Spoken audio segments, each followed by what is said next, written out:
तो मेरा बहुत सिंपल है कि भाई हम जो भी पढ़ रहे हैं तो पहले हमें ये पता होना चाहिए कि हम क्यों पढ़ रहे हैं, राइट। ऐसे नहीं कि भाई सिलेबस में तो पढ़ लिया, तो पहले हमें ये तो पता जरूर होना चाहिए कि हम ये चीज क्यों पढ़ रहे हैं, इसका बैकग्राउंड क्या है।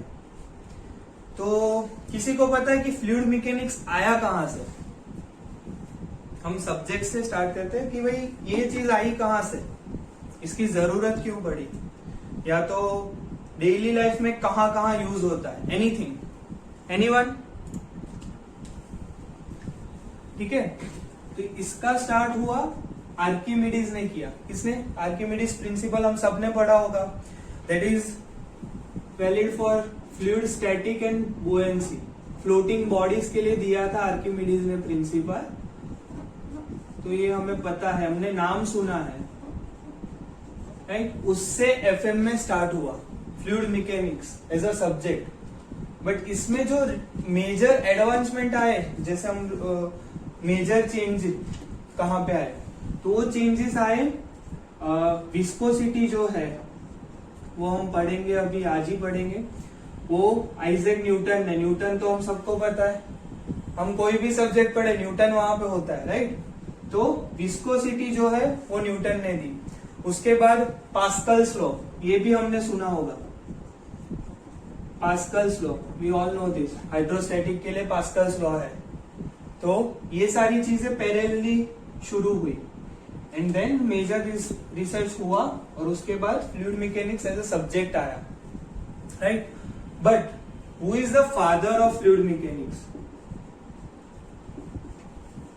इट इज अ प्रांटल, जिसने बाउंड्री लेयर थियरी दी थी। बाउंड्री लेयर थियरी और उसके साथ था टर्ब्यूलेंट फ्लो, इन चीज की थियरी दी थी प्रांटल ने। तो उस that's why he is consider as a father of the fluid mechanics, alright. तो ये तो हुई सब्जेक्ट का बैकग्राउंड कि भाई किसने निकाला, कैसे आया। बट हम देखें तो एवरीडे लाइफ में हम कहाँ देखते हैं ये चीजों को, फ्लूइड मैकेनिक्स को हम कहाँ कहाँ देख सकते हैं? तो मेकअप होता है, मेकअप में वहां पे भी फ्लूइड मैकेनिक्स है। Then you will guys think कि वहां तो फ्लूइड है ही नहीं, तो क्यों आपको नहीं लगता? फ्लूइड है, वहां भी फ्लूइड आता है। फ्लूइड मानी लिक्विड नहीं है, okay, it can B liquid और गैस ऑल्सो।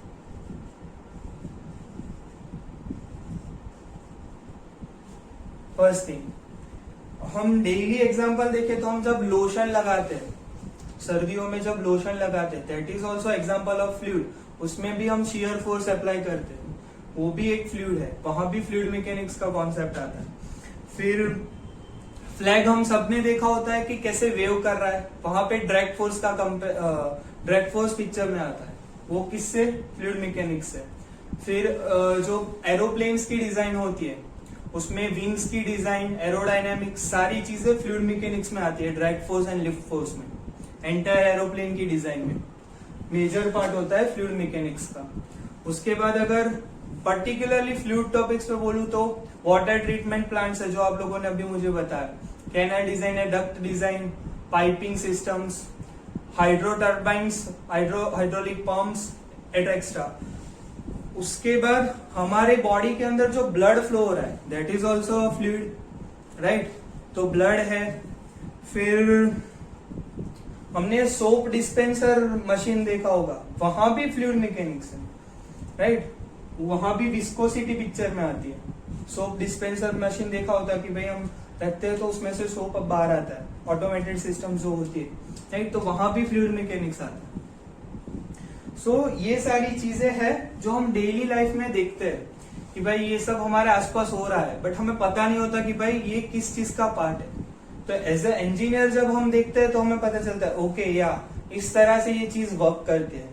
तो वही चीज हम ये सब्जेक्ट में करेंगे, हम ईच एंड एवरी चीज को प्रैक्टिकली कंपेयर करने वाले हैं कि भाई ये प्रैक्टिकली कहाँ पे अप्लाई होगा, कैसे अप्लाई होगा, कहाँ पे इसकी यूजफुलनेस है, ऑलराइट। तो अगर मैं बात करूं मेजरली, तो एक्चुअली आपका सब्जेक्ट होना चाहिए कॉन्टिनम मैकेनिक्स।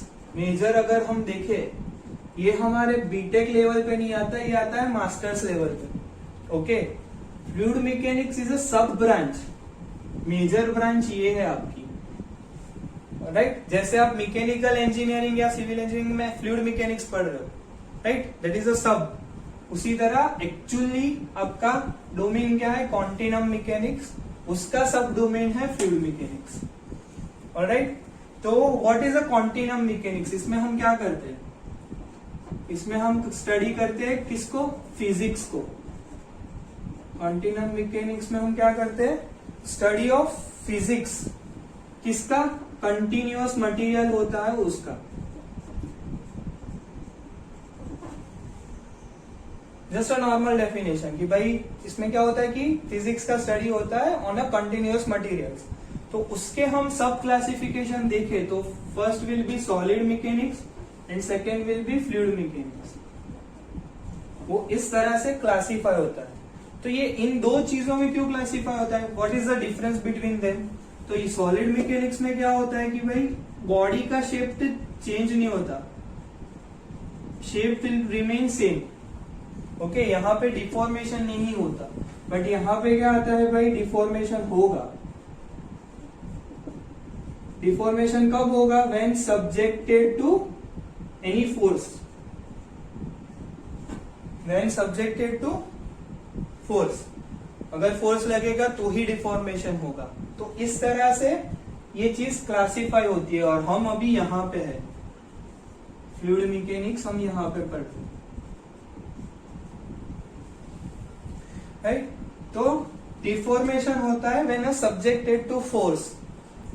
तो यहाँ पे क्या होगा, यहाँ पे हम क्या करने वाले हैं, हम स्टडी करने वाले किसकी, बट ऑब्वियसली फ्लूइड की स्टडी करेंगे, फ्लूइड मैकेनिक्स है। बट कब, when forces are applied, forces applied on them, उस पे फोर्सेस लगे होंगे तब हम स्टडी करेंगे, right. But no matter what, fluid rest position पे है और मूव कर रहा है, that doesn't concern us, okay. It can be at rest also और it can be moving also. तो हम यहाँ पे क्या स्टडी करने वाले हैं, फ्लूइड के बारे में, जब उस पे फोर्सेस अप्लाइड होते हैं, whether it is on rest और मूविंग, ओके। तो ये चीज हम पढ़ने वाले हैं।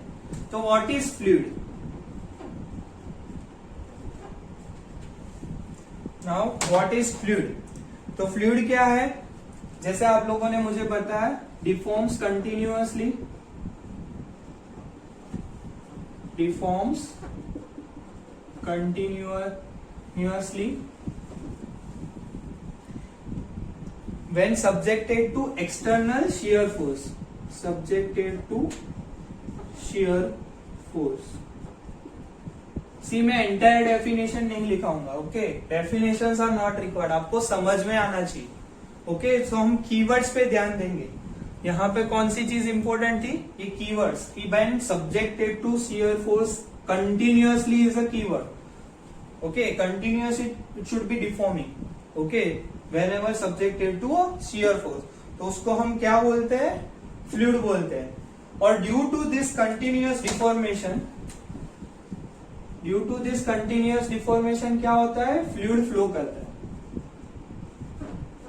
फ्लूइड क्या करेगा, फ्लो करेगा, due to this continuous deformation,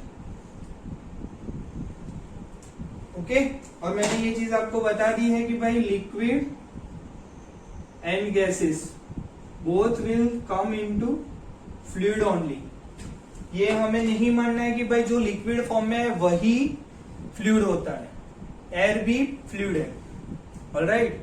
तो इसमें ऐसा नहीं है कि भाई लिक्विड ओनली आएगा, ये हमको बहुत लोगों को ये गलत फहमी होती है, ओके। तो liquid and gases both are consider as a fluid, क्यों, क्योंकि it deforms continuously whenever subjected to a shear force, and due to this continuous deformation क्या होता है, फ्लूइड फ्लो करता है। सी ये गेट में ये कोई नहीं पूछने वाला आपको, ये चीजें कोई नहीं पूछेगा, okay. This is for your knowledge. अगर हम ये चीज पढ़ रहे हैं तो वी शुड नो कि भाई हम क्यों पढ़ रहे हैं, ये चीज है क्या, ओके। हम सारे पूरे सब्जेक्ट में फ्लूइड टर्म ही यूज करने वाले हैं, फ्लूइड को ये हुआ, फ्लूइड पे ये फोर्स लगे, बट व्हाट इज फ्लूइड, ये चीज हमें पता होनी चाहिए। हम किस चीज को फ्लूइड बोल सकते हैं ये हमें पता होना चाहिए। ओके